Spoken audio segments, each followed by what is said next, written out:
Tu plonges, tu nages, tu as l'impression de glisser et à la fin de la première longueur, tu es déjà au bout de ta vie, tu es essoufflé. Tu te demandes comment tu vas tenir toute la séance. C'est la question que m'a posée Valentine et on va y répondre tout de suite. Parce que bonjour, bienvenue sur Swim Smart, le média qui t'aide à reprendre le contrôle de ta natation et à répondre aux fameuses 3 questions. Aujourd'hui, je nage quoi? Pourquoi? Et comment? Et comme tous les lundis, je réponds à une question que tu m'as envoyée directement. Alors aujourd'hui, c'est Valentine qui me l'a envoyée, qui me dit qu'elle m'a envoyé un mail à theo@swimsmart.fr, mais tu peux aussi le faire sur Instagram, tu peux aussi le faire sur Threads, tu peux aussi le faire sur LinkedIn, sur Facebook. Enfin bon, ne dis pas que tu n'as pas de moyen de me contacter pour me poser la question qui te trotte dans la tête, celle qui te bloque.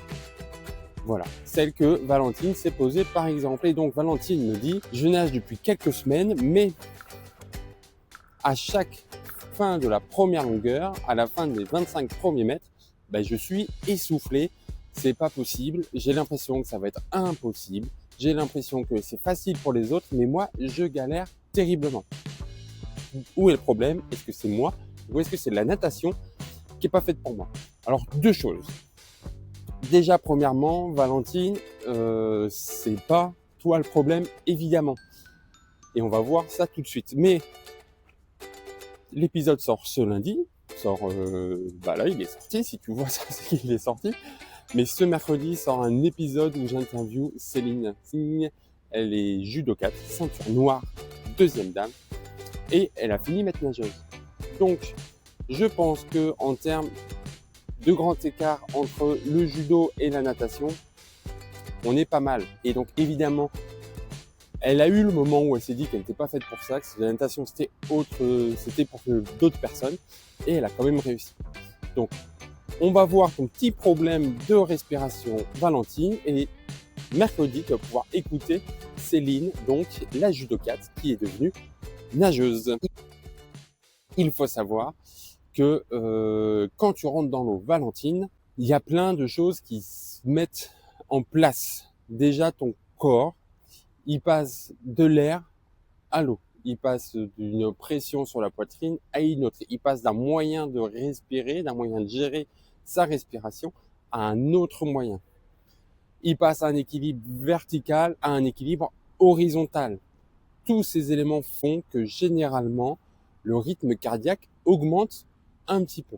Et si en plus, tu es en phase d'apprentissage, tu es en phase de reprise, tu es en phase de début de natation, tu as le stress, tu as plein d'inconnus, tu as plein d'éléments qui font que ça augmente encore plus. Et donc, le rythme cardiaque qui s'accélère, ça va avec une respiration qui accélère encore plus. Ça va avec une respiration qui est plus compliquée. Ça va avec une respiration qui va être plus difficile, qui va être plus marqué. Donc, dans un premier temps, ce que tu peux essayer de faire, Valentine, ça va être en 2 éléments. Premier moment, avant d'aller dans l'eau, essaye de faire un petit exercice de respiration, un petit exercice d'ancrage. Si tu es abonné à ma newsletter Valentine, et je sais que tu l'es parce que je t'ai vu passer dans les adresses, mais si tu es abonné, tu as reçu hier une petite routine, ma petite routine que je fais pour pouvoir optimiser chaque séance. Et dedans, j'ai un exercice de respiration justement pour lutter contre ça. Pour avoir cette respiration qui est facilitée dès le début parce que je suis plus calme, je suis un peu plus détendu. 2e élément qui rentre en cause, c'est quand tu vas dans l'eau, tu l'as sans doute remarqué, mais l'eau, elle est fraîche. En tout cas, elle est plus fraîche que l'air, j'espère pour toi. Et quand ton corps est plongé dans l'eau, il y a tout qui se contracte. Il y a tout qui est un peu plus crispé, qui est plus tendu. Et ça consomme plus d'oxygène. Donc, ta respiration, elle est impactée également. Donc, pour ajuster ça, ce que tu peux faire, Valentine, c'est après tes exercices de respiration, tu vas dans l'eau et là, tu te laisses 15-20 secondes avant de te lancer. Ça va te permettre que ton corps s'adapte et qu'il soit prêt à nager. Et tous ces 2 éléments vont faire que ta respiration, elle va être plus simple à gérer. Mais malheureusement, Valentine, c'est pas tout. Il y a d'autres éléments qui font que tu as du mal à respirer et que tu es essoufflé. Là, on a vu toute la partie corps et toute la partie physique, chimique. Maintenant, on va voir la partie technique. Et là, tu vas avoir 2 leviers pour ajuster ta respiration, ton expiration, parce que c'est principalement ça qui va qui va compter, c'est ton expiration. Tu vas avoir 2 leviers pour faire tes ajustements nécessaires et ne plus être essoufflé. Premier levier, ta vitesse. C'est comme quand tu cours, si tu pars trop vite, tu vas être plus fatigué. On a toujours tendance à partir trop vite. Notamment avec ce qu'on a vu au début, on est un peu stressé, on a un petit peu froid, donc on se dit qu'on va accélérer pour pouvoir se réchauffer. Sauf que quand on accélère, on consomme plus d'oxygène et donc tu vas avoir besoin de plus. Tu vas avoir une respiration, qui va être un peu plus difficile à gérer. Donc, ralentis. Deuxième levier sur lequel tu peux agir, c'est ton expiration. Si tu es essoufflé, c'est que ton débit expiratoire est pas adapté, ou alors que ton cycle de bras n'est pas adapté. D'accord ? Peut-être, Valentine, que tu fais partie de ceux qui se disent « il faut que je nage 3 temps parce qu'on m'a dit de nager 3 temps ». Alors, je rappelle, nager 3 temps, c'est faire un coup de bras, 2 coups de bras, 3 coups de bras, une inspiration. Un coup de bras, 2 coups de bras, 3 coups de bras, une inspiration. Bien, ça, c'est non. Ça, on essaie de se battre contre ça. On ne prend pas de l'air tous les 3 coups de bras. La respiration en 3 temps, c'est un outil, c'est un exercice, un éducatif qui te permet de travailler les choses et c'est bien de le faire. Là, dans ton cycle de travail où tu vas devoir travailler la respiration pour pouvoir être plus à l'aise et profiter, ton objectif, ça va être de prendre de l'air quand on a besoin. Pas quand tu as compté jusqu'à 3. Tu dois pas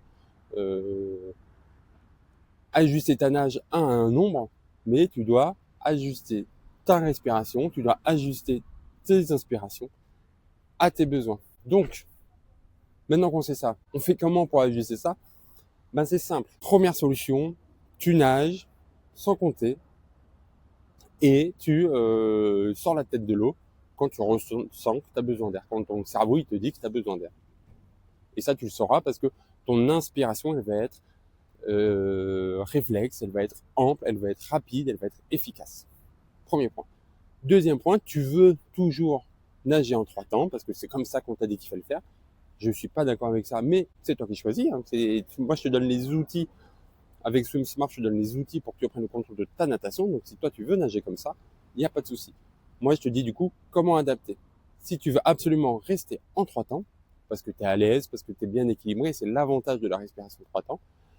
Dans ce cas, il va falloir que tu ajustes ton expiration pour que, à la fin du 3e cycle de bras, au moment où tu vas tourner la tête, tes poumons soient vides. Donc, si t'as